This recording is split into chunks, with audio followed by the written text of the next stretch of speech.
to be here today to discuss something that affects me so personally. My name is Laura Kane, and I live here in the lovely borough of Metuchen with my husband and my 3 young sons.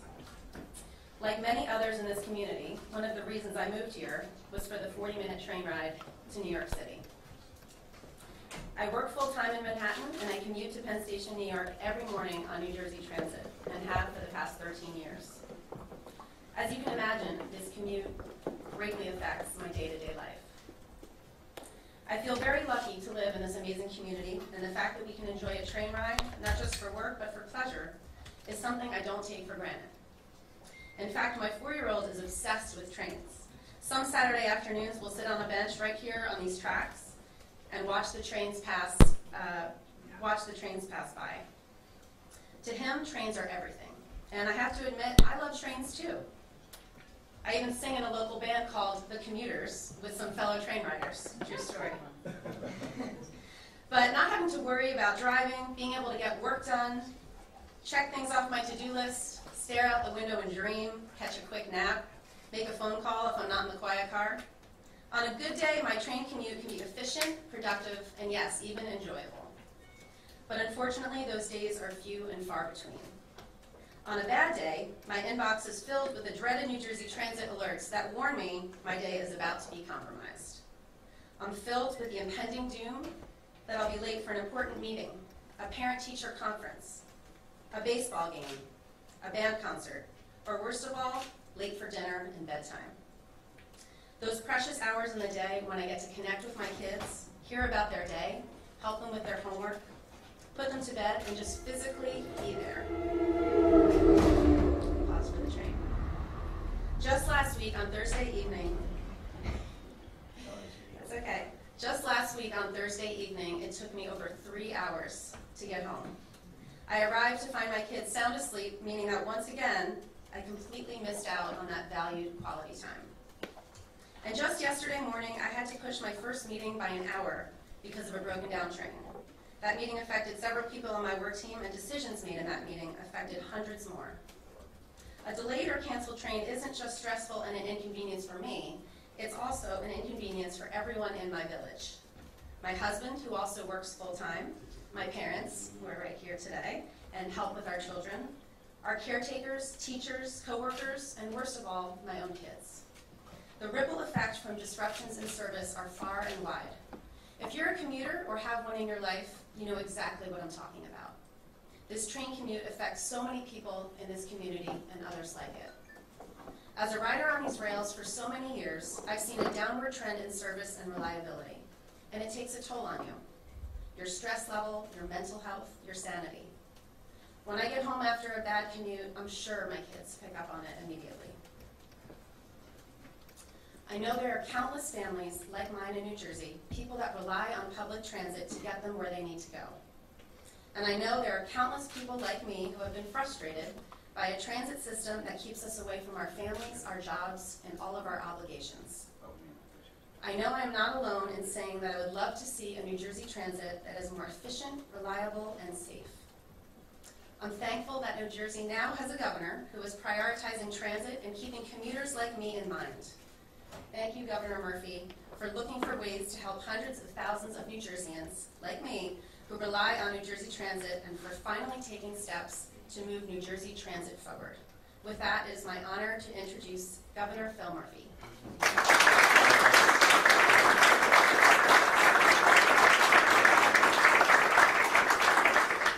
Thank you so much. Incredibly well said. Good morning, everyone, and thank you all for joining us here in Metuchen. Thank you, Laura, for your comments and introduction.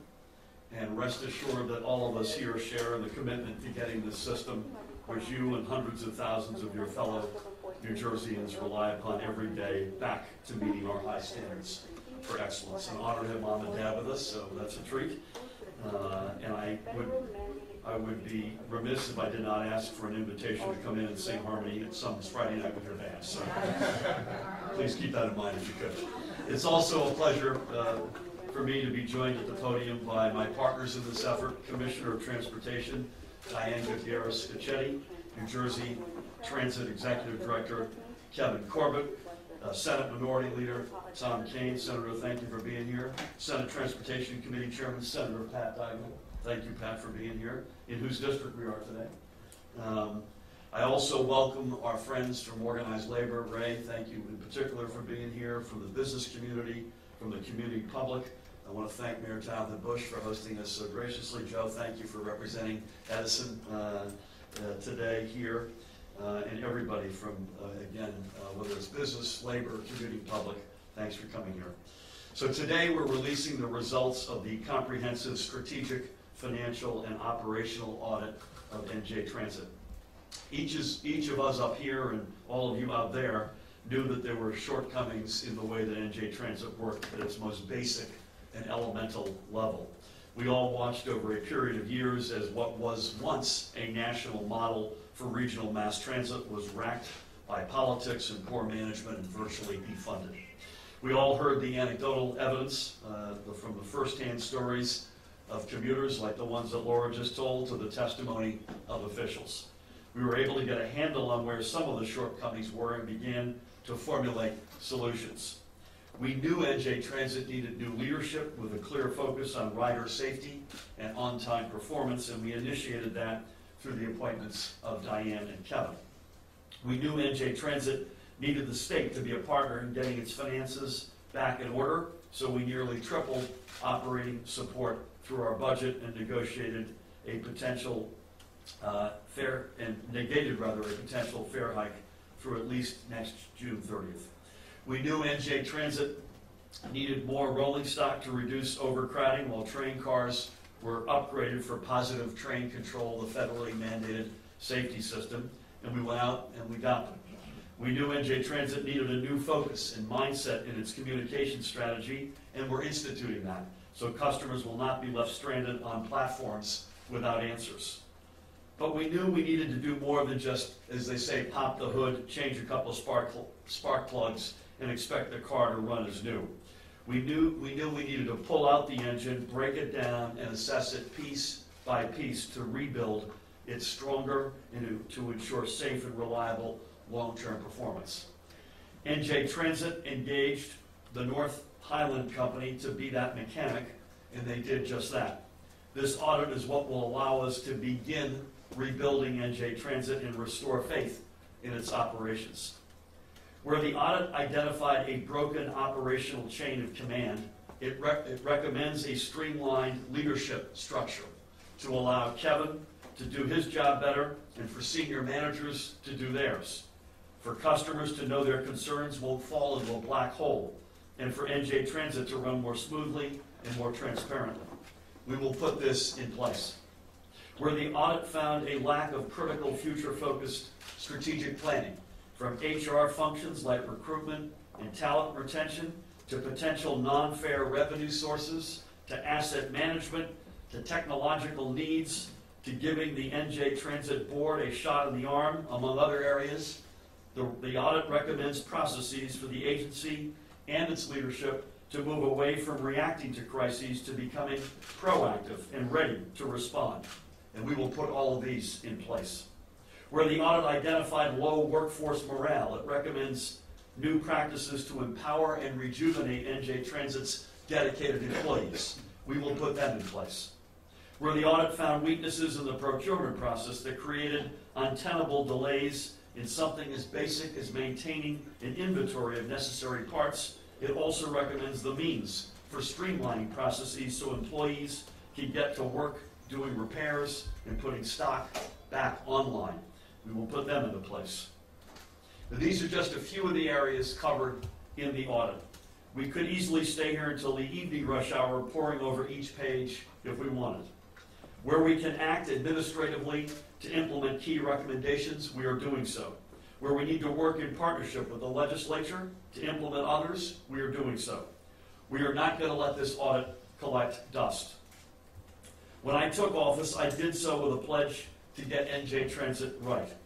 Well, not every day, I too look to NJ Transit to get me from my home to my office or in a meeting, whether it be in Trenton or Newark or elsewhere. In fact, I took NJ Transit this morning. I've had the opportunity to talk with other commuters and engineers. They all say the same thing. They believe in NJ Transit and they want to see us fix it.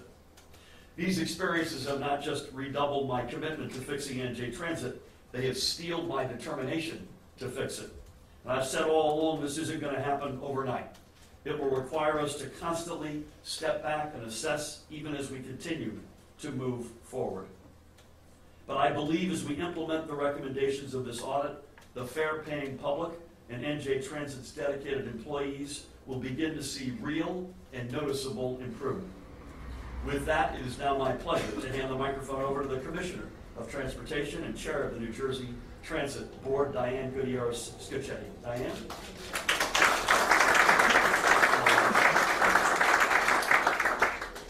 Good morning. The first thing I'd like to do is, as a mom, to apologize to Laura. I know for me, as my children were growing up, nothing was worse than being stuck and unable to get to an important event children have. And so when we put our families first, I think we go a long way to being, to really raising them and making them feel important. And when we miss those things, children feel as though they're not. And so to the extent that New Jersey Transit has had that impact, it is certainly something that we want to correct. And so please, on one mother to another, we're going to make this work. But I think the important part about the report as you look at it is to remember what it did is validate what our observations have been over the last 9 months. Its real value, though, was to really dig down deep and identify just the depth of the issues that we're facing, and they are just not small. We've talked a lot about what has gone wrong. This report is our opportunity today to start new, to use the document as a foundation to bring New Jersey Transit into the 21st century and to make it an agency that our customers both expect and deserve. How does that happen? And the governor went through some of the highlights of the report. But from a board standpoint, we look at the fact that it lacks a strategic plan. An organization to be successful, any organization, small or large, must have a vision. It must have a path. And so we will work hard in the early days of this report's issuance to develop a strategic plan with the senior leadership of New Jersey Transit. We listen every month and will continue to listen to the comments and the suggestions of our customers who attend our board meetings. One of the most important parts of it will be developing a technology base. Today, we lack the basic tools from a technology standpoint to integrate the systems that run against rail, bus, and communications. Often you hear us today talk about rail and the issues we have with trains. New Jersey Transit runs a very successful bus operation as well, and they will not be ignored or not be brought through the same upgrade process that the trains will. It is how we deliver all of our service, and that's what this audit addresses, how New Jersey Transit delivers all of its service. And so the 5 top areas that they've identified for us to review are organizational structure, customer experience, procurement, personnel recruitment, and the operating capital funding sources. These are not new to anyone who has heard us speak over the last several months. And so as a board, we will support New Jersey Transit. We will support Kevin and his team in making certain that as a board, we can get through what Kevin needs to do, and then certainly with the support of the governor and the legislature, really close the loop and get New Jersey Transit back to the agency we all have known it to be. And with that, I'll turn it over to Kevin to give more details. Thank you.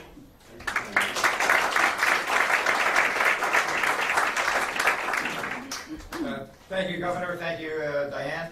Thank you, Chairman Dygnan and Senator Kane, and certainly Mayor Bush. Thank you for hosting us at our transit facility here, and all other electeds who are important partners with us as we do New Jersey Transit. The Governor, the Commissioner, and I have stood before you all before about talking about restoring New Jersey Transit to the national leader it once was. This report will serve as a roadmap for the work that lies ahead to accomplish just that. But make no mistake, we have not been sitting idle waiting to make the organizational improvements that as this assessment was underway. We have worked with North Highland and seen several issues that they identified throughout the assessment that we began implementing preliminary recommendations while awaiting this report. We began making significant and transformative changes months ago, changes that will ultimately produce more consistent customer experience with better service reliability and improved communications, an experience our customers expect and deserve. You all know, as Diane mentioned, we have the bus service, but certainly a lot of the attention that is drawn on the most observation is our rail service that has been particularly hamstrung by a shortage of engineers. Indicatively, the training pipeline that was allowed to dry up for years. We have now changed in the interim, I've already changed the training classes from the previous period where there were none or one or two to now four per year. We're working with an outside rail specialist consultant to reduce the 20-month training process while still ensuring the course produces a safe engineering roster. And since conductors are already certified for some of the most complex federal rules, and so can be trained on the rest of the engineers courses in about 12 months, we've offered a sign-on bonus to conductors who want to become engineers. This change will bear noticeable fruit a year from now, not 2 years down the road. On the bus side, we are now regularly conducting speed hiring events to cut down hiring delays, and we are offering a $6,000 signing bonus to new bus operators who already have their commercial driver's license with air brakes and passenger endorsements. We know we have to communicate better, so we've created a central war room for customer communications, so rail, bus, and light rail operation divisions, as well as the communications department, are all in the same room, which has resulted in already in information now being sent out to customers more quickly and more accurately. Having everyone in the same room also lets us quickly relay what our customers are saying on social media to our operating lines, while also getting more information back out to our customers. This report talks a great deal about the challenges of New Jersey Transit's human resource and procurement departments. The recommendations are valuable, and we've already begun implementing some of those recommendations. We are restaffing and reorganizing both departments. Practically speaking, this means the procurement department can purchase the parts the railroad needs when it needs them, so they can make the necessary repairs as quickly as possible, returning the vehicles to revenue service to maximize our capacity. This also means that the human resource side can give the railroad and bus divisions the engineers, operators, mechanics, and supervisors needed to ensure the trains show up on time, to ensure that the buses get to their stops when they're supposed to, and that our customers have the most reliable and least stressful trips as possible, so indeed they can get home to their families on time. In addition to the normal challenges of restoring a badly depleted transit agency, we're driving to meet our federally mandated December 31st deadline to install positive train control. We've had to change rail schedules multiple times, with more changes coming on October 14th, but failure to make that deadline is not an option New Jersey Transit will be running on, so that we need to be running on January 1st. I wish we could implement all the recommendations in a week or a month. Believe me, I ride the train every day, so boy, trust me, do I wish that we could get this done quickly. But this is a process. We can't afford to make mistakes by rushing the process, but we'll do it as quickly and responsibly as possible until it is fully implemented. The assessment has given us a roadmap to more efficient New Jersey Transit, and with the specific actionable items and recommendations it lays out. And with the continued guidance and support of the Governor, the Commissioner, and the legislators, our customers, the citizens of New Jersey, will again have a transit system they can be proud of. Thank you. Thank you. Thank you, Diane, and thank you, Kevin. 2 quick points before I ask Senator Duggan to come up and Senator Kane to say a couple of words. And I think you've heard both Diane and Kevin refer to this. This is both a bus and a rail system. We have to, Ray will be mad at me if I don't remind us all of that. We spend a disproportionate amount of time, I think for obvious reasons, and by necessity on the rail side, but maintaining a vibrant, top quality bus network is a top priority, let there be no doubt. Secondly, we weren't all, and I'll speak for them and their teams, they weren't sitting around with their hands waiting for the audit to come out. There's an enormous amount of work done over the past 9 months since we got in office, and that's an important point to make. We were not, you know, they're outstanding professionals. Their team, many of you are here today, bless you, are outstanding professionals. They had a sense of what we needed to do, and we've been making a lot of the steps in that direction. So I want to make sure folks realize that. My honor to introduce the chairman of the Transportation Committee on the Senate side, Senator Pat Duggan.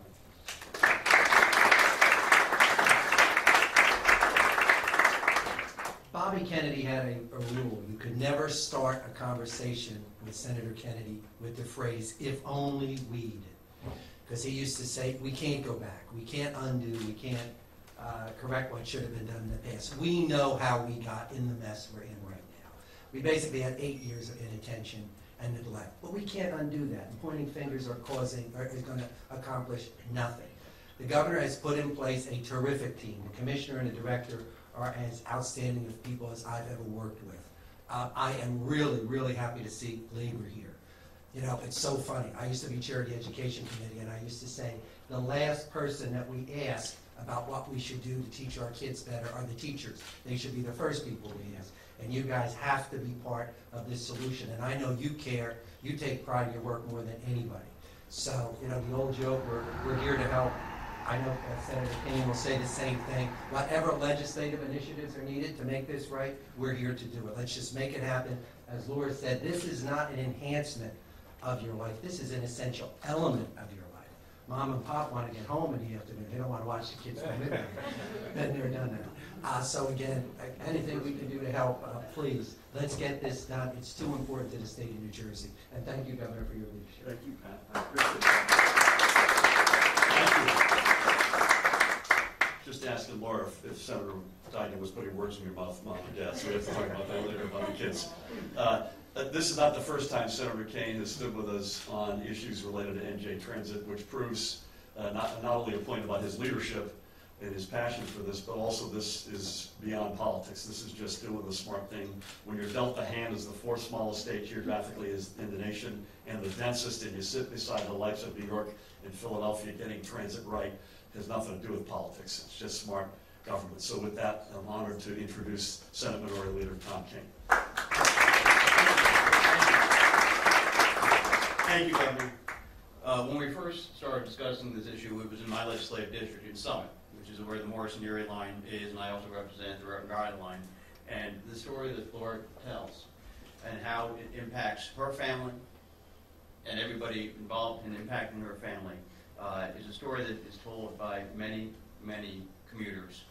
And not as well as you told it, because you encapsulated it with the impact on the family and the fact that every hour that goes off schedule means you're not meeting a family event. It means you have to rely on others. And New Jersey Transit is the most forward-facing of almost any area of government. They have to get it right. They have to be reliable. When people are planning their businesses, their family obligations, their life, they rely on New Jersey Transit getting it right. And all too frequently we've seen that that organization just hasn't lived up to that expectation.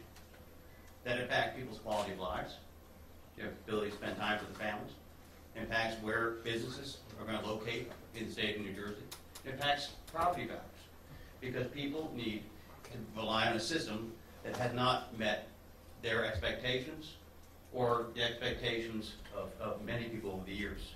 It's my privilege to join here today. As Pat said, we need to get this right. We need to make sure the legislature acts in accordance with this recommendation. We create a partnership, because the governor is right. This is an issue that is truly important to the future of New Jersey. Thank you. Thanks, Senator.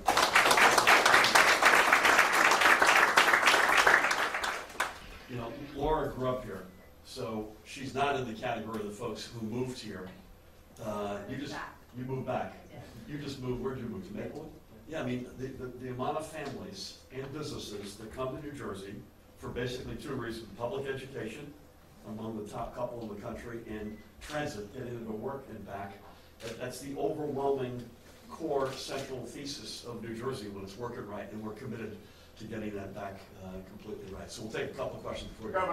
Governor, the report cites uncertain, unsustainable funding as one of the key failures here. But I haven't heard you offer, since you've taken office, a single proposal that would address in the long term that lack of certainty and sustainability of the funding for NJ Transit. I mean, how do you plan on addressing this? Well, for a couple of things. First of all, the commuter has borne the burden of funding this system for too long. So we've put in place, as I mentioned in my remarks, we're holding off on any fare hike at least until next June 30th. In a perfect world, I'd love to see that go on even longer, but I'm not sure we're in a perfect world.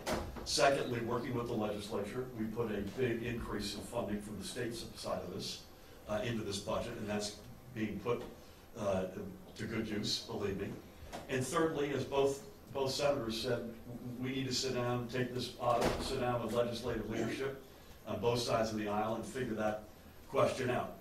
I'd have to say today, I'm open-minded as to how we get there. I suspect they are as well, but we got to get there in a responsible way. Please.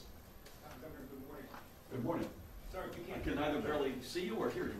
I'll try to speak up. But one of the trains that went past was an Amtrak, and I'm just wondering, has Amtrak been, if New Jersey Transit has fallen down the job, has Amtrak bear some responsibility for the problem, specifically on this line?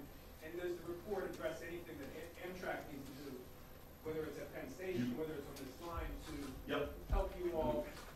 obvious point is that we're in bed with Amtrak, for better or for worse, right? So, as you say, the train just went by. Penn Station is a big focus point. Do you want to comment specifically on I would just simply say that, New Jersey Transit as an agency is not going to point fingers at its partners.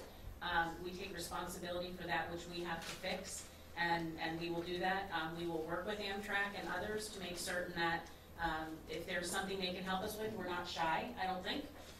But I don't think the report is meant to do anything but help New Jersey Transit strengthen its own house before we look at anybody else's. Governor. Just want to add one thing to that. We sort of glossed over positive train control, which impacts all of us. I'm incredibly proud of the team and the progress they've made since January. We were, I think, 13% of the way there. We're now over 70% of the way there, and that's a big step in the right direction. Please. Governor, if I Brian, is that you? I can Yes, see. thank you. Following up on the first question, I think you put in $240 million in this current budget. What level of support does the audit suggest, or do you think NJ Transit officials will need going forward on an annual basis? And when they use the term sustainable, a legislative appropriation, as we saw in the past 8 years, is not necessarily sustainable. No. Can you think of alternatives that would make it sustainable? There are lots of different alternatives. I think it's too early to hang our hat on any one of them. I'd ask Kevin or Diane to talk about how they see the recommendation on funding. But we've lived too long, as we've seen, from borrowing Peter to pay Paul. And the net result was NJ Transit got too little relative to what it needed, and the commuter bared too big a burden. I don't know if you want to comment specifically about the financing piece of this. So I think as you look at the report, there's a chart in there that is extraordinarily, if a picture tells 1,000 words, it tells 10,000 as to how we got here. The decline is steep. And so for today, for us to talk to you about how we're going to climb that hill, it wouldn't be easy, Brian. I think we, as Commissioner of Transportation, the important thing for me is to look at all the transportation agencies and make sure everyone has sustainable funding. And that's not an easy conversation. That's a conversation we need to have with the governor. We need to work together as a team. We need to make sure that we aren't robbing Peter to pay Paul anymore, which has happened for quite some time. We'll run out of apostles, and you've heard me say that before. So at the end of the day, it's more about really doing the right thing and finding that right thing. I'd rather be right than fast. So let us be right. Let us take our time and look at what we can propose to the governor as opportunities to sustain, give transit a sustainable dollar amount so they can actually plan. And it'll be probably a short-term and long-term solution, but I would suggest you give us a little bit of time on that one. I'm still chewing on the apostle line, please. Okay, one, two, right in front of each other. One of the things the report or three, is it maybe? One of the things the report keeps coming back to is lack of strategic planning, long-range planning. What is that going to look like, and how? What is the time frame for putting in, as they recommended, an office of strategic planning? What is the funding for that? So if you read the report, you're going to see a big emphasis on figuring out where the heck this thing is headed in the bigger sense. Also, a lot of emphasis on things like streamlining the organizational structure, which no one has more appreciation for than Kevin, as he works every day with this. Big amount of HR fixes and suggestions, procurement, technology. There's a whole raft of things that are going to be central to the success of this. I don't want to put words in their mouth, but my guess is they won't let any grass grow.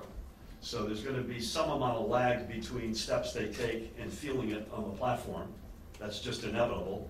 And I will just go back to one step. This whole positive train control drama, one way or another, is going to come to an end on New Year's Eve. And it will come to an end in a good way. I know that. And that's a big step. There's going to be a meaningful difference on January 1st, if not before. But the strategic planning process, again, I'm not going to put words in their mouths, but I assume that's something they're going to try to put in place ASAP. Yes? Yeah, we'll go back. I promise you. I apologize.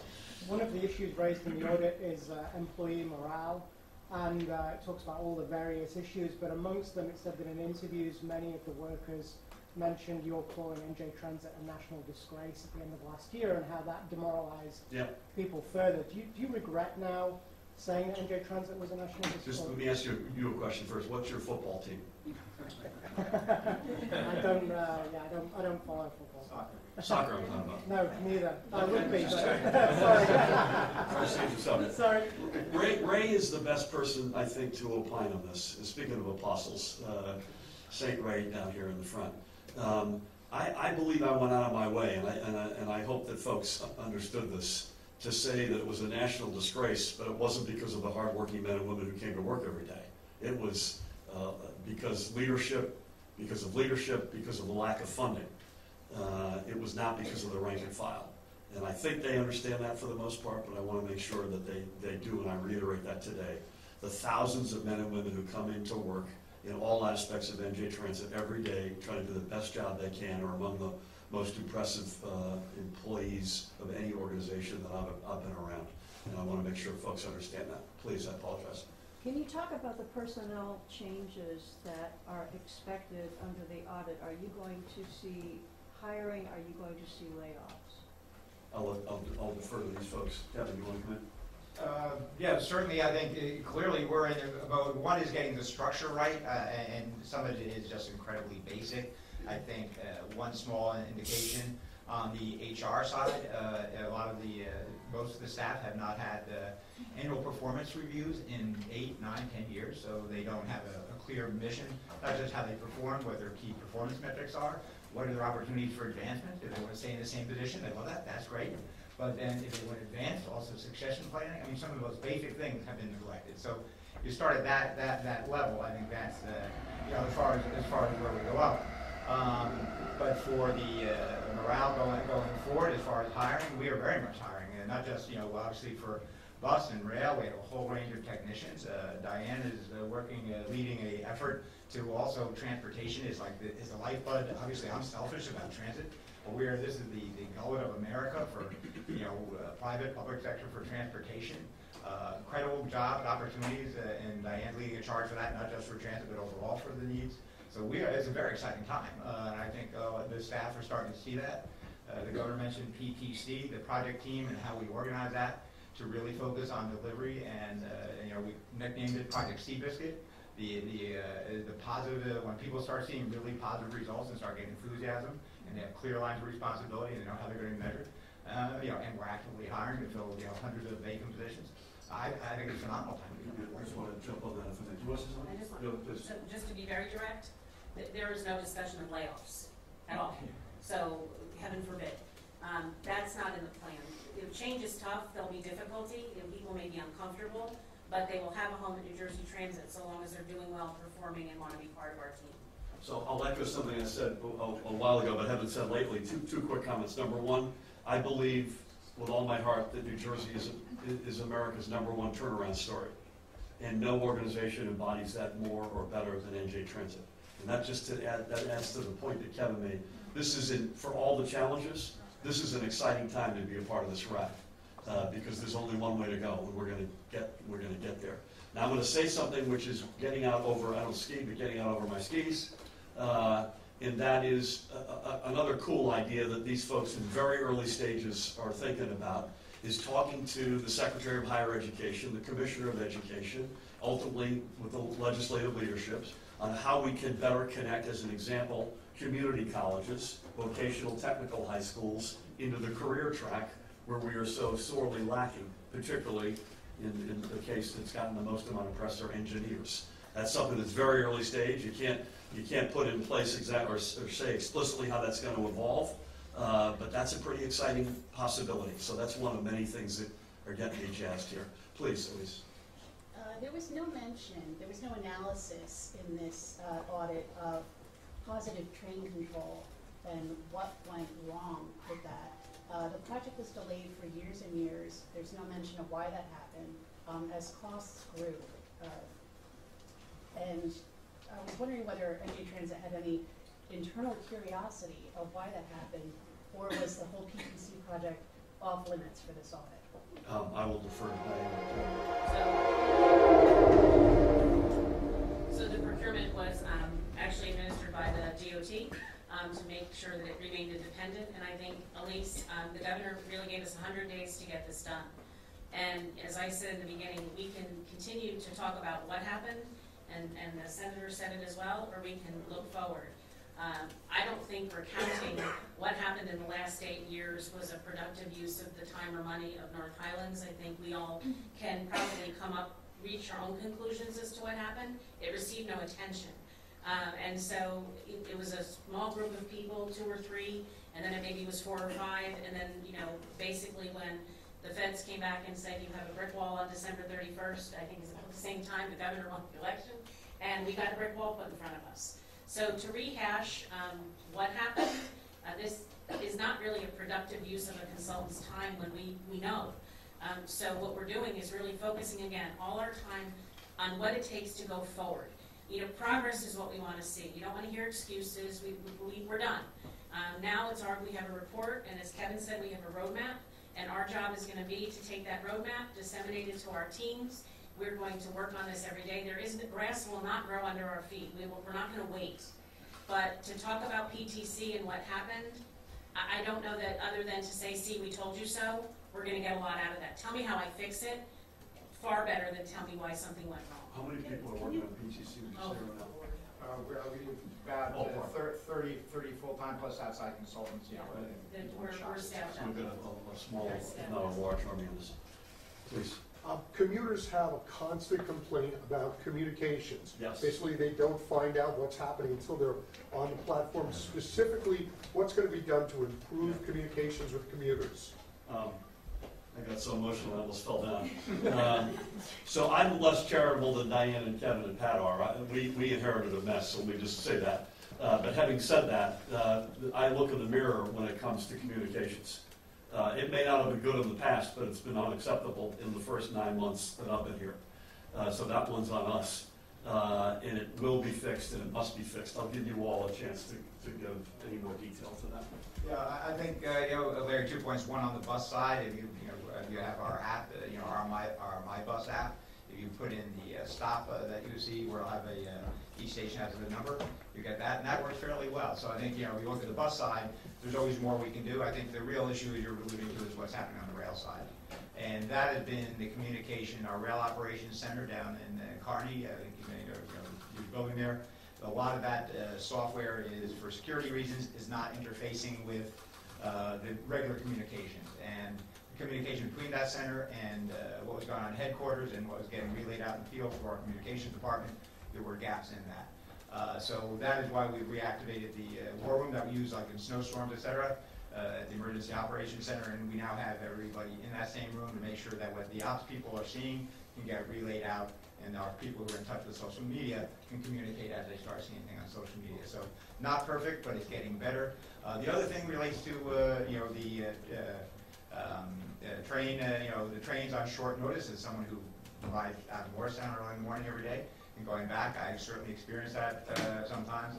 And that gets into the engineer shortage, and when they have to start going down, because we are so far below the critical mass, when an engineer is not available, and then you start going down the list of who else is available, you run through that list, you may not know right literally to an hour beforehand when someone's coming off from another run. And that's that triage process that we're talking about. That's why I want to just add, if I may, Sure. That's it. This isn't only a communications issue per se. The hip bone's connected to the thigh bone here in many respects. In the engineering, the depth of the engineering pool is a good example of that. Maybe we'll do one more. Do you have another? Yes. Governor, off topic, I wanted to ask you about the chief of the staff for the SDA, Al Alvarez, has resigned. He deleted his social media accounts. Can you explain why he left and whether there's any sort of inquiry into that? I know that Al has resigned, and beyond that, I've got no more color to offer. I want to go back to I'll do one more.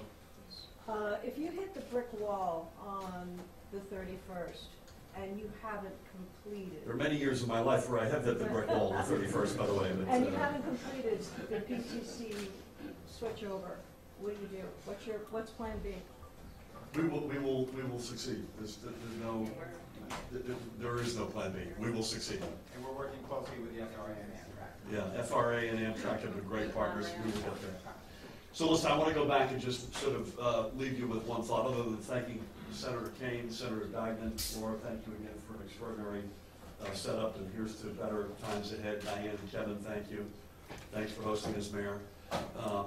Again, come back to the sort of frame what draws people, what draws businesses to New Jersey. And if you look at our budget, if you look at our master economic plan, if you look at our actions literally every day, you know, we're tying our fortunes to education and infrastructure. I'll put education to the side for a minute, where we started a very good place and need to make sure we stay there and get even stronger.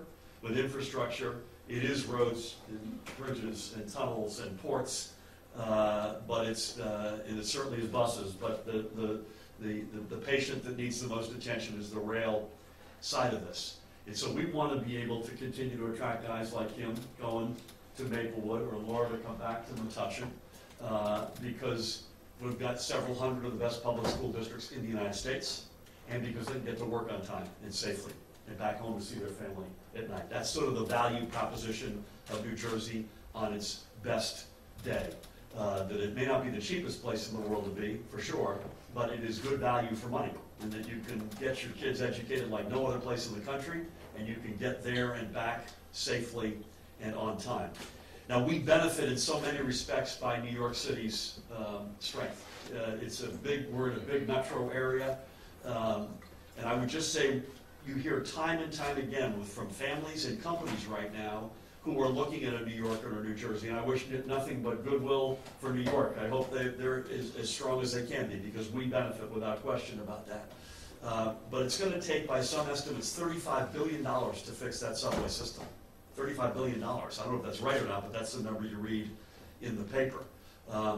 We are not where we need to be by a long shot on NJ Transit, but we're not talking about those kind of numbers by a long shot. This is fixable. It is within our grasp, and it's fixable within our grasp in a reasonable amount of time. It won't be tomorrow, as Diane and Kevin always remind me. The incremental, when do you see it on the platform question is going to be longer than people should have to wait and end up waiting. But we will get there, and we'll get there within our means and within a reasonable amount of time, so that folks, whether they're a family or a business, say, you know what, that value proposition is working. I can get great education for my kids, among the best in the country, among the very best in the country, and I can move around safely and on time, and I'm prepared to pay for that. That's the New Jersey that we have had under your dad. That was the New Jersey that we had, and that's the New Jersey that we will have again. Thank you all very much.